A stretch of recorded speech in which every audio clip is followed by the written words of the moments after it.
గౌరవ తెలంగాణ తొలి ముఖ్యమంత్రి కేసీఆర్ గారు రైతుల పక్షాన నిలబడడానికి జనగాము, సూర్యాపేట, అలాగే నల్గొండ జిల్లా మొత్తంగా ఇక్కడున్న ప్రాంతాల్లో రైతులు పంట పొలాలు వరేసుకొని ఎక్కడికక్కడ పంట చేతికొచ్చే సమయంలో నీళ్లు లేకుండా ఇబ్బంది పడుతున్నారు. వీళ్ళని ఖచ్చితంగా పరామర్శించి ఎకరాకి 25,000 ఖచ్చితంగా ఈ ప్రభుత్వం ఇచ్చేలాగా తీరుతామని చెప్పేసి డిమాండ్ చేయడం కోసం పెద్ద ఎత్తున ఈరోజు బస్సు యాత్ర పెట్టుకోవడం జరిగింది. దానికి సంబంధించి ఆఖరిగా ఈరోజు నెడమనూరు మండలం నాగార్జునసాగర్ నియోజకవర్గం రావాల్సిన సమయం ఉండే, కానీ చీకటి పడుతున్నందున రోడ్డు మార్గంలో కొంచెం ఇబ్బందులు ఉన్నాయని చెప్పేసి ఇక్కడ రాలేకపోవడం జరిగింది. సూర్యాపేటలో దానికి సంబంధించి గౌరవ కేసీఆర్ గారు ప్రెస్ మీట్ పెడుతున్నారు.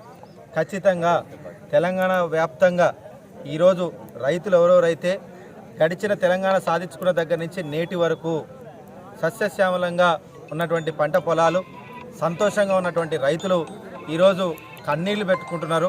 పంట పొలాలు మొత్తం కూడా ఎండిపోయినాయి. పంట పొలాలు మొత్తం కూడా ఎక్కడికక్కడికి ఎండిపోయి ఇబ్బంది పడుతున్నారు రైతులందరూ అని చెప్పేసి ఈరోజు కేసీఆర్ గారు తన ఆరోగ్యం పూర్తిగా సహకరించకున్నా కానీ ఈరోజు రైతుల పక్షాన్ని నిలబడడం కోసం మన రైతులకు, తెలంగాణ రైతుల కోసం ఈరోజు కదిలి బస్సు యాత్ర చేస్తున్న సంగతి అందరూ కూడా గమనిస్తున్నారు.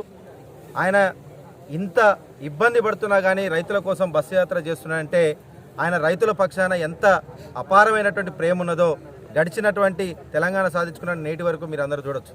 కానీ ఈసారి కృత్రిమంగా చేయబడ్డటువంటి ఈ ప్రకృతి విపత్తును కావాలని కాంగ్రెస్ పార్టీ ఈ బీఆర్ఎస్ పార్టీ మీద బురద జల్లే వ్యవహారం నిన్న మొన్న చేయడం మనందరం గమనిస్తున్నాం. మనకు ఇదే అట్టడుగున నీళ్లున్నా కానీ పంట పొలాల్లో నీళ్ళు అందించడానికి గౌరవ ముఖ్యమంత్రి కేసీఆర్ గారు గతంలో కూడా చెరువులు నీళ్లు నింపుతామని చెప్పేసి ఆఖరి తడి మీద ఉన్నటువంటి పంటల్ని కాపాడడం కోసం చెరువులలో నీళ్లు నింపి మాకు నీళ్ళ దాహం కోసం అని చెప్పేసి ఒకవైపు రైతులను పంటలను కూడా కాపాడుకున్న రోజులు గతంలో చాలా ఉన్నాయి.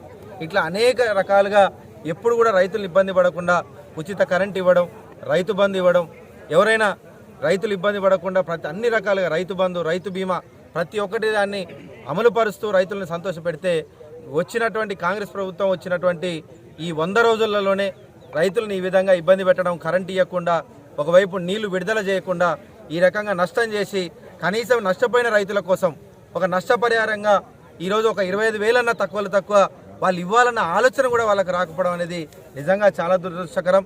ఈరోజు ఒక్క నాగార్జునసాగర్ నియోజకవర్గంలోనే దాదాపు 30% పంటలు అంటే దాదాపుగా 35,000 40,000 ఎకరాల పైచీలకు ఒక్క నాగార్జునసాగర్ నియోజకవర్గంలోనే ఈరోజు పెద్ద ఎత్తున పంటలు ఎండిపోయి ఇక్కడ రైతులు ఇబ్బంది పడుతున్నారు.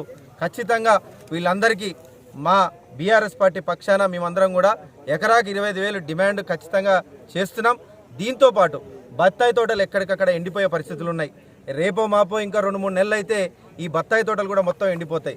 రైతులకు ఆత్మహత్య దిక్కుగా 2-3 రైతులు వచ్చి ఇక్కడ వేడుకుంటున్నారు. అందుకే తోటలను ఆదుకోవడం కోసమైనా ఇప్పటికైనా కాంగ్రెస్ పార్టీ కళ్ళు తెరిచి వాళ్ళ కోసమైనా నీళ్లు విడుదల చేయాలి. వాళ్ళని మీకున్నటువంటి చిల్లర రాజకీయాల కోసం రైతులను బలి చేయొద్దు. మీకేమైనా కోపతాపాలు ఉంటే అవి మా మీద చూపించండి, కానీ రైతులను ఇబ్బంది పెట్టొద్దని చెప్పేసి ఈ సమావేశం సాక్షిగా మిమ్మల్ని అందరినీ వేడుకుంటూ రైతులను ఆదుకోవడానికి ఇప్పటి వరకు నష్టపరిహారం ఖచ్చితంగా ఎకరాకి 25,000 చెల్లించాలని కూడా డిమాండ్ చేస్తూ సెలవు తీసుకుంటూ జై తెలంగాణ, జై KCR. Hit TV presents like, share, comment. TV వాళ్ళకు కూడా నేను ఒక సర్ప్రైజ్ ఇద్దాం అనుకుంటున్నాను. మీరు మాత్రమే జెస్సీ ఎందుకు అయ్యారు? ఇలాంటి అమ్మాయిలకి పిలవడానికి బాగుంటుంది. చందు సాయికి like you and have a జనాలకి ఒక పేరు నచ్చిందంటే దీనికి ఒక ప్రాసెస్ ఉంటుంది. ఎందుకు ప్రాసెస్? డైరెక్ట్కి వెళ్ళిపోదాం. ఏదైనా ఒకటి మర్చిపోయినావా నువ్వు? ఏం మర్చిపోయావు?